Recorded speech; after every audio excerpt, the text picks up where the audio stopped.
For centuries, it stared back at us from the face of Jupiter, a gaping crimson eye in a sea of swirling clouds. The Great Red Spot, so iconic, so alien, so unrelenting.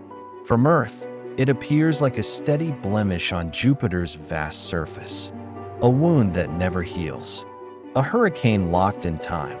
But that's the illusion. The deeper truth is far more dynamic. The Great Red Spot isn't a fixed feature. It isn't constant. And in recent decades, scientists have uncovered mounting evidence that it's not what we once believed it to be. This enormous storm, larger than Earth, older than modern civilization, is changing, shrinking, fading, shedding its secrets one layer at a time. The truth is, this isn't just a storm. It's a planetary paradox, a key to unlocking atmospheric behavior across the solar system. And it might not be with us much longer. To understand the red spot, we need to understand the world that created it. Jupiter, the gas giant, the king of the planets, with more mass than every other planet in the solar system combined. It's a world of impossible scale. Its atmosphere is a churning ocean of hydrogen and helium, streaked with alternating jet streams, stacked cloud layers, and towering storms that dwarf anything on Earth. And nestled between these swirling bands, the Great Red Spot has raged for centuries. First observed in the 1660s, the storm has survived generation after generation of astronomers, each peering through sharper lenses. But what they saw was always the same: a vast, oval-shaped vortex slowly rotating counterclockwise in the planet's southern hemisphere. It is not static. It is a high-pressure anticyclone. It rotates once every 6 Earth days. It's 1.3 times the width of Earth, roughly 16,000 kilometers across, though it once was more than double that size. And that's where the story turns. Because for all its grandeur, this storm is showing signs of decay. One of the most startling discoveries about the Great Red Spot is its ongoing transformation. In the late 1800s, the storm stretched nearly 40,000 kilometers across, wide enough to fit 3 Earths side by side. But since then, it has been slowly but steadily contracting. By the 1970s, it had shrunk to about 25,000 kilometers. In 2014, amateur astronomers began noticing something even more concerning. The shrinkage was accelerating. Today, it's just over 16,000 kilometers across and decreasing by hundreds of kilometers per year. Not only is it shrinking, but it's becoming taller, growing in altitude by several kilometers, and changing shape, shifting from a wide oval to a more circular vortex. To put it plainly, the red spot is aging. It's losing energy and possibly dying. No longer the titan it once was. It seems we're watching a storm in retreat, retreating in size, perhaps in power, but not yet in mystery. Why is the storm red? That question has baffled scientists for centuries.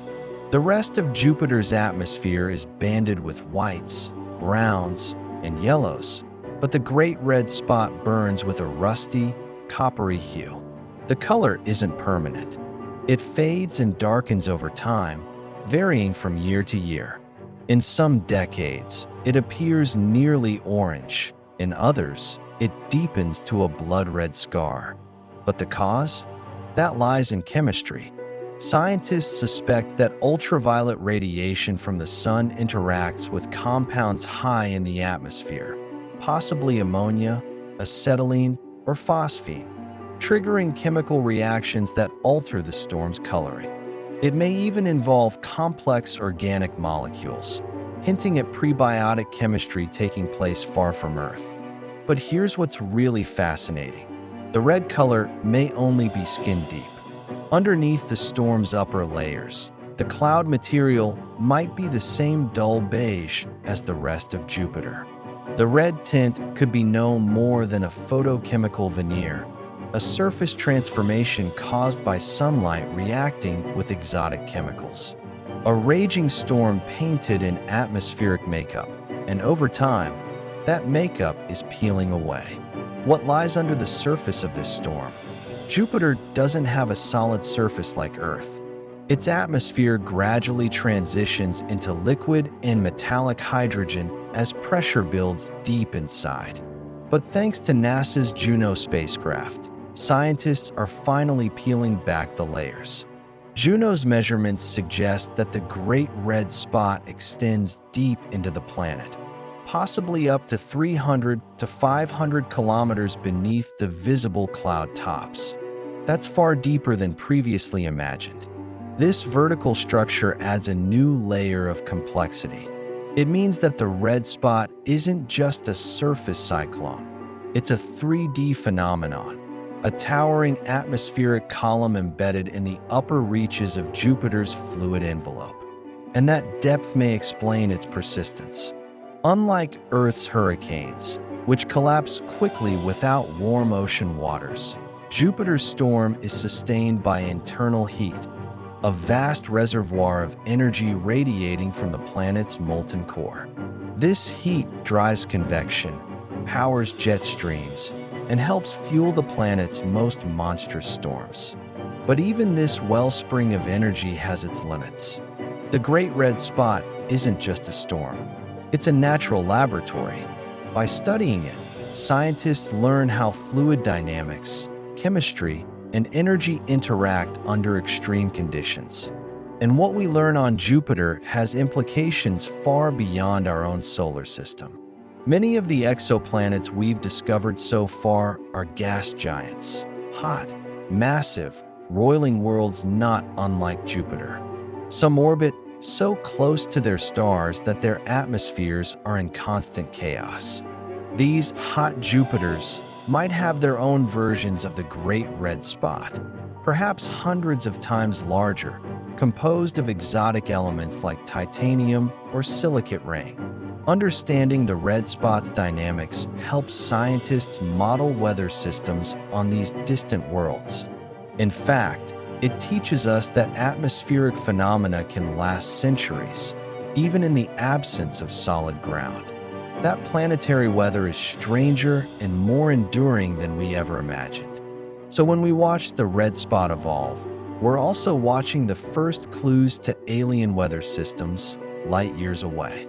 Will the Great Red Spot vanish in our lifetimes? Maybe. Some models suggest it could disappear entirely within a few decades if current trends continue. Others think it might stabilize at a smaller size, or even merge with other storms, as it did in 2000 when 3 smaller ovals combined to form Oval BA, sometimes called the Little Red Spot. But one thing is clear, it will never return to what it once was. The era of the truly great red spot may be ending. And when it goes, we will lose not just a weather system, but a planetary icon. The face of Jupiter will be forever changed. Generations from now may look at Jupiter and never know what once raged in its southern skies. In the end, the Great Red Spot is a reminder that nothing in the universe, not even storms on gas giants, lasts forever. We often imagine the cosmos as frozen, unchanging, but it's not. It evolves, it breathes, it dies. The red spot is living proof. A storm that once swallowed worlds is now slowly, gracefully bowing out. But in its decline, it gives us knowledge, perspective, and a glimpse of how even the most powerful forces in nature are fleeting, shaped by invisible energies, bound by time, and destined to transform. And so, the Great Red Spot, once a monument to unshakable fury, becomes something else entirely. A portrait of cosmic impermanence,